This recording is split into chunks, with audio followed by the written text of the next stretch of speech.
Willkommen zu einer neuen Folge Lagerfeuerwissen. Ich wurde sehr oft gefragt, warum ich eine Affinität habe zu Messern, die eine Paracord-Wicklung haben. Ganz einfach, für mich zumindest, weil ich dadurch wesentlich mehr Optionen habe, wie ich das Messer noch verwenden kann. Ich werde euch heute im Schnellverfahren zeigen, wie ich das Ganze benutzen werde zum Feuerbohren. Wie das Ganze aussieht, zeige ich euch jetzt. So, habe hier aus einem Stück Holz schon mal ein bisschen was vorbereitet. Habe das hier gerade ein bisschen vorgebohrt. Das Ganze einfach aufgelegt. Der Bogen genommen. Eingespannt, die Spitze ins Loch eingeführt,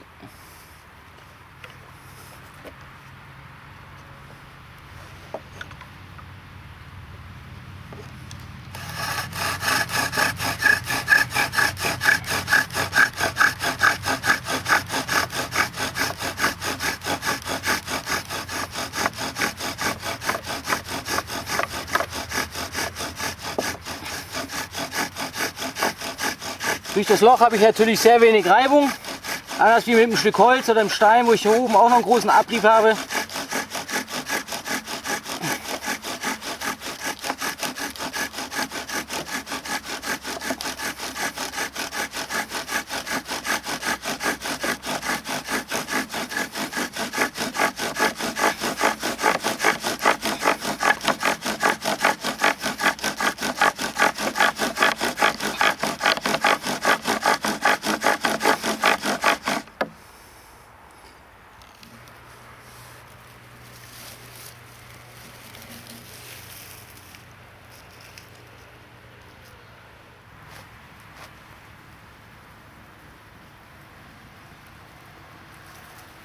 Jawohl.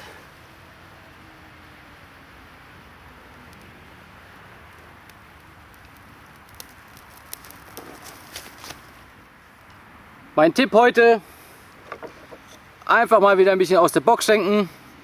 So sieht das Ganze nachher aus. Hier reingesteckt.